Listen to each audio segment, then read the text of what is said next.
morning students. Welcome to the class. We were just discussing understanding laws, chapter number 4, class 8th. Fine. Okay. Then come to the page number 261 of your book. यहाँ हमने अभी तक laws का evolution पढ़ा था कि laws किस तरह से बने। पहले के ज़माने में कोई रिटन लॉज नहीं हुआ करते थे, जिसका जो मन आया वो लॉ बन गया था, जो राजा को पसंद है वो लॉ बन जाता था। इसलिए हम देखते थे कि सोसाइटी के अंदर बहुत सारी कमियां होती थी, ठीक है ना। कई बार क्या होता था, लोअर कास्ट के लिए अलग लॉ बना दिए, अपर कास्ट के लिए अलग लॉ बना दिए, जेंडर की डिस्क्रिमिनेशन होता था, जेंडर की प्रॉब्लम होती थी, औरतों के लिए अलग लॉ होते थे, आदमियों के लिए अलग लॉ होते थे। लेकिन धीरे धीरे धीरे करके जब समझ आती गई तो मैंने आपको बताया था कि बहुत सारे सोशल रिफॉर्मर्स की मदद से, गवर्नमेंट की मदद से बहुत सारी नई नई पॉलिसीज़ आई और बहुत सारे नए नए लॉज बने, ठीक है। और बाद में ये भी हमने देखा था कि चाहे ब्रिटिश रूल हो, चाहे मुग़ल रूल हो, बहुत सारी प्रॉब्लम्स थी। लेकिन बाद में फाइनली हमने जब हमने अपना आज़ादी मिली हमारे देश को, उस वक्त जो कॉन्स्टिट्यूशन बनाया गया, तब हमारे लीडर्स ने कॉन्स्टिट्यूशन के बाद एक बहुत अच्छी चीज़ को अडॉप्ट किया, वो था रूल ऑफ लॉ। और आज हमारे देश में कानून जिसे हम कहते हैं, लॉ जिसे कहते हैं, वो सबसे बड़ा है और उससे ऊपर कोई भी नहीं है। Nobody is above the law, ठीक है। So this is very important and this is very good thing in our country. Getting. अच्छा, अब नेक्स्ट पॉइंट जो आता है वो है मेकिंग न्यू लॉज। अब सिंपल सी बात है, इस टॉपिक में हमें ये बताया गया है कि नए नए लॉज क्यों बनाए जाते हैं और कौन कौन से बनाए गए हैं। तो सबसे पहले तो हमें ये समझ में आना चाहिए कि नए नए लॉज बनाने की क्या ज़रूरत है, ठीक है ना। तो नए नए लॉज बनाने की ज़रूरत ये है कि सोसाइटी तो हमेशा चेंज होती रहती है, इन्वायरमेंट हमेशा चेंज होता रहता है। तो डेफिनेट सी बात है कि जो 10 साल क्या 100 साल पहले जो लॉज थे वो अभी भी हम उसी को फॉलो करो, दैट इज़ नॉट पॉसिबल।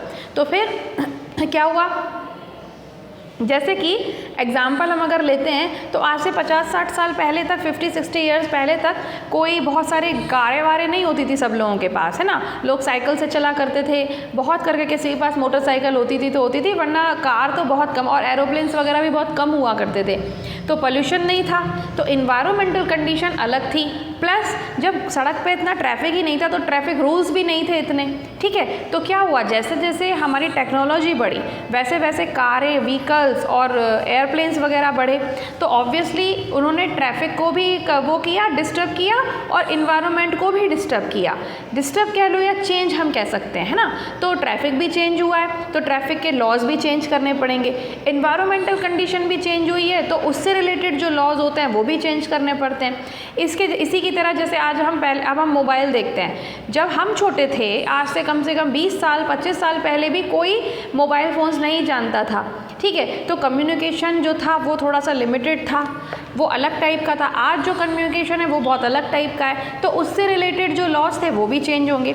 जब कोई चीज़ चेंज हो रही है, जब कोई टेक्नोलॉजी चेंज हो रही है, तो उस टेक्नोलॉजी से रिलेटेड हर चीज़ चेंज होगी तो लॉज भी चेंज होंगे, है ना। तो यही आपको इस टॉपिक में बताया गया है कि मेकिंग न्यू लॉज।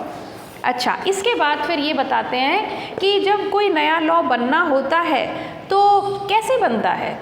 तो वो ऐसे बनता है कि देखो, सबसे पहले तो जो गवर्नमेंट में जो लोग बैठे हैं वो भी इस चीज़ का ध्यान रखते हैं। वहाँ पर जो भी लोग बैठे होते हैं बड़े इंटेलिजेंट होते हैं, समझदार होते हैं, तो वो ये देखते हैं, इस चीज़ पे नज़र रखते हैं कि भाई सीधी सी बात है, इन्वायरमेंटल कंडीशंस चेंज हो रही हैं, ट्रैफिक चेंज हो रहा है, कम्युनिकेशन चेंज हो रहा है, आजकल लोगों की जो सोच है वो बदल गई है, तो हमें अब कुछ ना कुछ चेंजेस लाने पड़ेंगे, ठीक है। दूसरी बात, जो पब्लिक होती है, जो सिटीजन्स होते हैं, हम लोग हैं, वो भी, हम लोग in the sense citizens of India, तो हम लोग भी अपनी नीड्स को बताते हैं। अब अपन ये तो पढ़ ही चुके हैं, अभी आप 7th क्लास में मीडिया के बारे में पढ़ा था आपने, तो रोल ऑफ मीडिया में आपने पढ़ा था ना कि गवर्नमेंट और सिटीजन्स के बीच में कौन ब्रिज की तरह काम करता है, मीडिया काम करती है ब्रिज की तरह।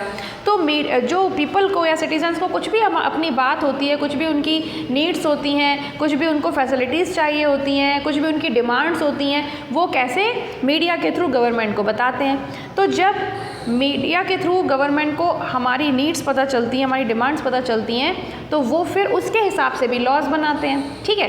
अच्छा, अब कौन कौन से ऐसे लोग होते हैं सिटीजन्स में जो अपनी बातों को रखते हैं? तो पहली बात तो मीडिया पर्सनल्स।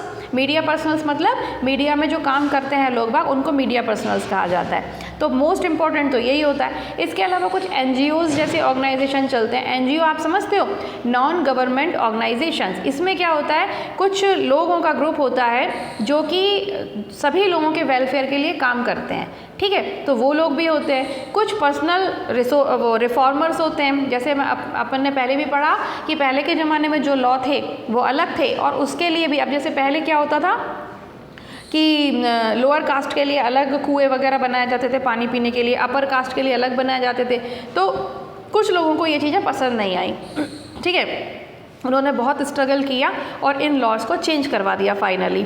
तो इन जैसे लोगों को जो इतना स्ट्रगल करके सोशल वेलफेयर के लिए काम करते हैं, इन लोगों को सोशल रिफॉर्मर्स भी कहा जाता है। तो अभी भी वही चल रहा है, अभी भी कुछ लॉज जो चेंज होने चाहिए, कुछ लोगों को ऐसा लगता है, तो वो या तो ऑर्गेनाइजेशन में भी हो सकते हैं ऐसे लोग, जैसे कि NGOs में हो सकते हैं, मीडिया में हो सकते हैं, और कुछ लोग इंडिविजुअली भी होते हैं। तो वो इंडिविजुअल लेवल पे वो खुद ही बहुत स्ट्रगल करते हैं, अपनी बातों को न्यूज़पेपर में छपवाते हैं, अपनी बातों को मीडिया में बताते हैं, इंटरव्यूज़ देते हैं, है ना, मैगजीन्स में डालते हैं, ताकि लोगों को उसके बारे में पता चल सके। और जब बहुत सारे लोगों को पता चलता है, जब पब्लिक ओपिनियन बन जाती है, तो वो चीज़ गवर्नमेंट तक पहुंच जाती है। तो कहने का मतलब हमेशा से ही जैसे जैसे सोसाइटी चेंज होगी वैसे वैसे लॉज चेंज करने पड़ेंगे, और ये लॉज गवर्नमेंट और पीपल यानी सिटीजन्स दोनों मिलकर ही चेंज करते हैं। कभी कभी तो गवर्नमेंट की अपनी तरफ से चेंज कर देते हैं जब उनको ऐसा लगता है कि हाँ ये चेंज करने लायक है। कभी कभी ऐसा होता है कि लोगों को कुछ नीड्स लगती हैं, तो वो अपनी नीड्स को, अपनी डिमांड्स को अलग अलग तरीके से गवर्नमेंट तक ले जाते हैं, और फिर गवर्नमेंट उस पर सोच कर, विचार कर अच्छे से डिसीज़न लेती है, और फिर ज़रूरी होता है और वेलफेयर में होता है सोसाइटी के, तो वो कुछ लॉज नए बना देती है। तो इस तरह से बनते हैं नए लॉज। तो ये जो आपकी हेडिंग है मेकिंग न्यू लॉज, उसमें हम ये ही पढ़ते हैं, ठीक है। So this is making new laws, getting. अब सेकंड पॉइंट जो हमारा आता है वो ये है कि कौन कौन से नए लॉ बने हैं, ये इंपॉर्टेंट है, ठीक है। तो ये आपको समझ में आना चाहिए और आपको थोड़ा सा दिमाग में याद भी रखना पड़ेगा। तो पहला जो था, अच्छा एक और इम्पॉर्टेंट बात ये कि भले ही लोगों ने कितनी भी एक्टिविटी करी, सोशल एक्टिविस्ट भी कहते हैं इनको, है ना, जो कि सोशल रिफॉर्मर्स होते हैं, उनको हम क्या कहते हैं, सोशल एक्टिविस्ट भी कहते हैं,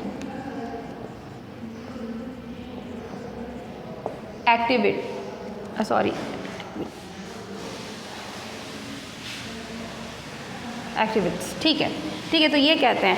अब एक बात और ध्यान में रखने की है, वो क्या है कि कितने भी सोशल एक्टिविटी कर ली जाए, कितने भी रैलीज निकाली जाए, कितना भी डिमांड हम बता दें सरकार को, लेकिन जो फाइनली जो पावर होती है नए लॉ बनाने के लिए, वो किसके हाथों में होती है, बताओ किसके हाथों में होती है, पार्लियामेंट के हाथों में, ठीक है। तो अगर पार्लियामेंट को लगता है, चाहे लोग कितनी भी डिमांड करें, कितने भी जुलूस निकालें, अगर पार्लियामेंट को लगता है कि हाँ, क्योंकि वो लोग एक कॉमन मैन से ज़्यादा इंटेलिजेंट हैं, और दूसरी बात वो लोग बहुत सारा डिबेट करते हैं, बहुत सारी बातों को सोचते हैं, उसके बाद जब अगर उनको ऐसा लगता है कि हाँ ये चीज़ करनी चाहिए, तो ही वो करते हैं, ठीक है। तो हम ये कह सकते हैं कि नए लॉज बनाने की जो पावर होती है वो फाइनली किसके हाथों में होती है, पार्लियामेंट के हाथों में होती है, ठीक है। अच्छा, इसके अलावा पार्लियामेंट और क्या क्या करती है, अपन ने पहले भी पढ़ा है शायद ये, कि नए लॉज बनाने के साथ साथ वो पुराने किसी लॉ में अगर ज़रूरत पड़ती है तो उनको, उनके जो लॉज बनाए हुए हैं उनमें संशोधन भी करती है, अमेंडमेंट करती है। मैंने पहले वर्ड बताया था ये, अमेंडमेंट मतलब कुछ करेक्शन कर सकती है, कुछ चेंज कर सकती है, ठीक है। अब हम पढ़ते हैं कि पहला जो अभी कुछ टाइम पहले जो लॉ बना है उनमें से एक है the right to information act 2005। अब ये एक्ट क्या होता है, यहाँ पर एक्ट का मतलब कोई काम करना नहीं है। देखो एक बात ध्यान रखना, जब कभी ऐसे लिखा होता है एक्ट तो उसका मतलब होता है किसी चीज़ को करना, लेकिन जब कैपिटल लेटर में लिखा होता है, ए कैपिटल होता है और ऐसा एक्ट लिखा होता है, तो उसका मतलब होता है अधिनियम, ठीक है। और आप भी जब भी एक्ट लिखोगे तब कभी भी कोई बच्चा स्मॉल ए मत बनाना, नहीं तो वो गलत हो जाएगा, ठीक है। तो ये लॉज होते हैं जो कि एनेक्ट किए जाते हैं। तो the right to information act 2005, तो इससे आपको क्या पता चल रहा है, पूरा नाम पता चल गया कि राइट टू इन्फॉर्मेशन, इन्फॉर्मेशन का अधिकार, राइट मतलब अधिकार, ये अधिनियम बना था। और ये जो कॉमा लगा के जो ये लिखा जाता है वो होता है उसका ईयर, कि वो कब हमारे को सामने आया, ठीक है, हमारे सामने आया। तो the right to information act 2005 से ही पता चल रहा है कि इसको, इस एक्ट को ऑफिशियल एसेंट कब मिली थी, 2005 में मिली थी। प्रेसिडेंट हमने पढ़ा था ना कि गवर्नमेंट जो होती है वो मतलब जो मिनिस्टर्स होते हैं, पार्लियामेंट होती है, उसमें राज्यसभा में, लोकसभा में बहुत डिबेट की जाती है, बहुत डिस्कशन किया जाता है। जब दोनों ही हाउस, राज्यसभा और लोकसभा एग्री हो जाते हैं किसी भी पॉइंट पर, किसी भी डिबेट पर, किसी भी मसले पर, तो वो प्रेसिडेंट को भेजते हैं और finally president has to sign, तभी जाके उसको एसेंट मिलती है। और अब क्या हुआ होगा, इन्फॉर्मेशन की राइट के लिए बहुत सारी बहस हुई होगी, ठीक है, राज्यसभा में भी और लोकसभा में भी बहुत सारा डिस्कशन किया होगा। और जब दोनों ही हाउस एक पर्टिकुलर चीज़ पर सेटिस्फाई हो गए होंगे, एग्री हो गए होंगे, तो उन्होंने प्रेसिडेंट को भेजा होगा। प्रेसिडेंट ने 15 जून 2005 में साइन करके उसको एसेंट अपनी दे दी थी कि हाँ ये वाला जो एक्ट है वो लागू किया जाएगा। तो अब इसमें होता क्या है, the right to information act में होता क्या है, अच्छा इसने ये प्रपोज किया कि 2 कमीशंस बनाए जाए, सेंट्रल इंफॉर्मेशन कमीशन। इसने क्या बोला, इसने प्रपोज किया, इस एक्ट के द्वारा ये प्रपोज किया गया कि 2 कमीशंस बनाए जाए, सेंट्रल इंफॉर्मेशन कमीशन और एक होता था, एक बनाया इन्होंने स्टेट इंफॉर्मेशन कमीशन।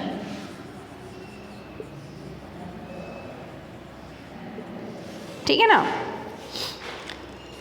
और इन्होंने क्या किया कि इंफॉर्मेशन से रिलेटेड, जो राइट टू इन्फॉर्मेशन से कनेक्टेड कोई भी मैटर होगा तो वो ये हैंडल करेंगे। पहला तो बना दिया उन्होंने सेंट्रल इन्फॉर्मेशन कमीशन, स्टेट अब इसके नाम से ही आपको पता चल रहा है कि सेंट्रल इन्फॉर्मेशन कमीशन तो जो है वो सेंट्रल गवर्नमेंट और सेंट्रल लेवल के जो भी इश्यूज़ होते हैं उनसे रिलेटेड होगा ही, ये सब अपन पढ़ चुके हैं। और स्टेट इन्फॉर्मेशन कमीशन जो है वो स्टेट लेवल के इशू से होगा, ठीक है, ये तो इनके नाम से ही पता चल रहा है। अब इन्होंने ये सोचा, ये वाला जब इन्होंने एक्ट बनाया तब इसके पीछे ये सोचा था कि भाई अगर लोगों को इन्फॉर्मेशन दी जाएगी तो उससे ट्रांसपेरेंसी बढ़ेगी। ट्रांसपेरेंसी बढ़ने का मतलब क्या होता है, ट्रांसपेरेंसी का मतलब ये होता है कि जो काम कर रही है गवर्नमेंट, लोगों को उसके बारे में एज सच पता चले, वैसा का वैसा पता चले। ट्रांसपेरेंट क्या होती हैं चीज़ें, ट्रांसपेरेंट चीज़ कोई होती है तो उसमें से आप आर पार देख सकते हो, उसी चीज़ को हम ट्रांसपेरेंट कहते हैं। जैसे कि कांच है ना, खिड़की में लगे हुए जो कांच होते हैं उससे आप आर पार देख सकते हो, इसका मतलब है कि जो पीछे है वही आपको दिखाई दे रहा है, मतलब आपको असली चीज़ दिखाई दे रही है।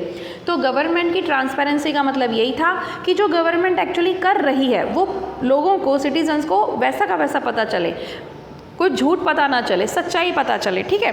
तो राइट टू इन्फॉर्मेशन एक्ट को इसी सोच के साथ लागू किया गया था, यही सोच के लागू किया गया था कि अब गवर्नमेंट जो भी काम करेगी लोगों को असली बातें पता चलेंगी और इससे क्या होगा, अच्छा होगा देश के लिए और लोगों के लिए, ताकि लोगों के बीच में कोई मिसअंडरस्टैंडिंग नहीं होगी, ठीक है।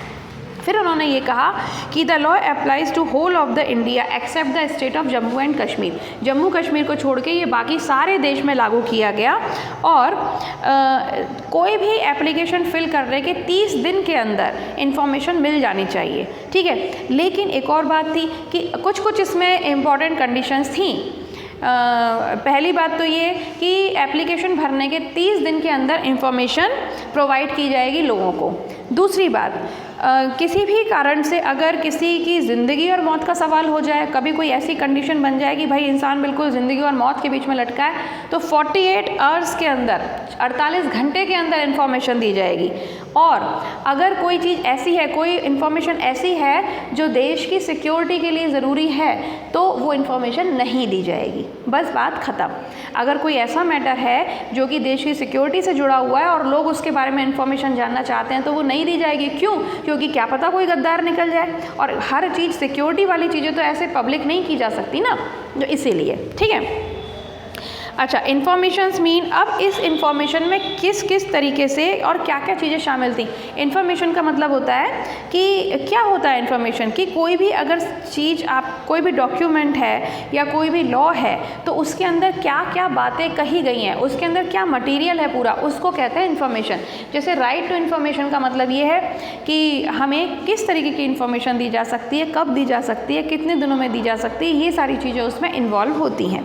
ठीक है, अच्छा, अब information means material in any form, किसी भी फॉर्म के अंदर या किसी भी रिकॉर्ड के अंदर, किसी भी डॉक्यूमेंट के अंदर क्या क्या इन्फॉर्मेशन है, उसमें क्या क्या लिखा हुआ है, उस चीज़ के बारे में जानकारी देना इन्फॉर्मेशन कहलाएगा।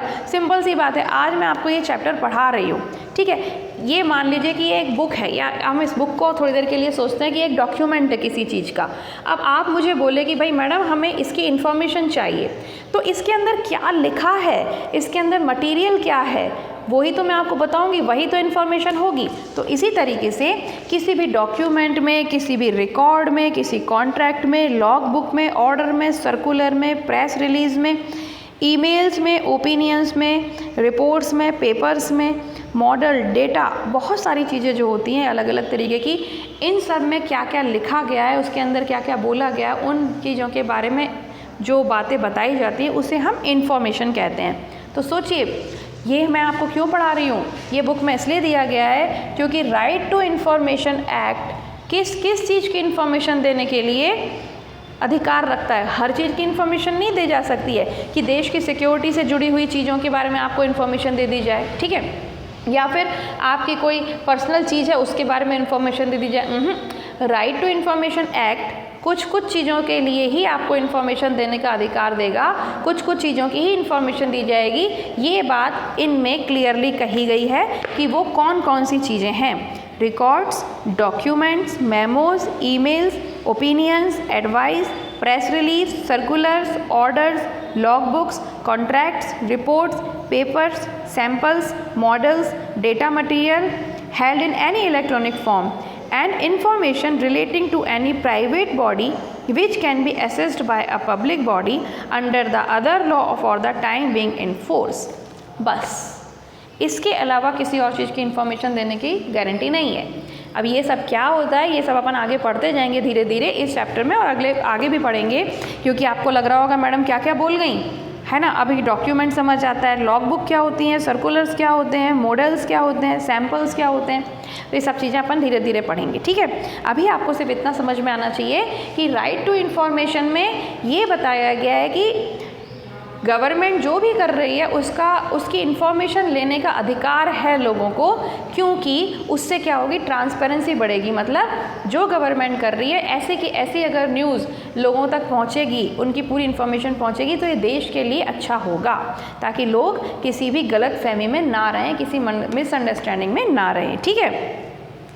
अच्छा, सेंट्रल कमीशन, अच्छा ये अब ये कह रहे हैं कि जो सेंट्रल इंफॉर्मेशन कमीशन होता है या स्टेट इंफॉर्मेशन कमीशन होता है, वो क्या करता है, अगर मान लीजिए कोई इन्फॉर्मेशन के लिए कोई कंप्लेंट आती है तो वो उन कंप्लेंट्स को अपने पास रखता है, उसका रिकॉर्ड रखता है, उस कंप्लेंट को फिर आगे गवर्नमेंट के लोगों तक पहुंचाता है, आगे हाई अथॉरिटी तक पहुंचाता है, और उसके बाद फिर वो ये देखते हैं कि भाई ये कंप्लेंट्स ठीक है कि नहीं है, उचित है कि नहीं है। अगर कोई चेंज करना ज़रूरी होता है तो उसमें चेंज हो जाता है, अगर कोई चेंज करना ज़रूरी नहीं तो वो नहीं होता है, बस इतना होता है, ठीक है। अच्छा, इसके बाद होता है इम्प्लीकेशन ऑफ दिस लॉ। इस टाइप के जो लॉज हैं, यानी कि इस लॉ को क्या सोच के बनाया गया था, वही वापस कि लोगों के बीच में ट्रांसपेरेंसी होगी, लोगों को अच्छे से समझ में आएगा कि गवर्नमेंट एक्चुअली क्या कर रही है उनके लिए, अच्छा कर रही है, उनके वेलफेयर के लिए कर रही है कि नहीं कर रही है, कोई उन लोगों को, कोई सिटीजन्स को मिसगाइड ना करे, मिसअंडरस्टैंडिंग ना हो किसी के बीच में, इसीलिए। और पीपल की जो ओपिनियन है वो भी गवर्नमेंट तक पहुँचे, ठीक। And it will ensure public involvement and a more democratic system of government। बस बात ख़त्म। इसके बाद आता है law protection of women against domestic violence act 2006। ये मैं आपको नेक्स्ट वीडियो में पढ़ाऊँगी, ठीक है। छोटा सा ही चैप्टर है, फटाफट ख़त्म हो जाना है। तो चलिए इस वीडियो के लिए इतना ही, अभी हम नेक्स्ट वीडियो में मिलते हैं। तब तक के लिए इसको पूरा रीड करो, जितना रीडिंग करोगे उतना अच्छे से समझ में आएगा। कोई प्रॉब्लम होती है you will contact me. Okay, have a great day, bye bye.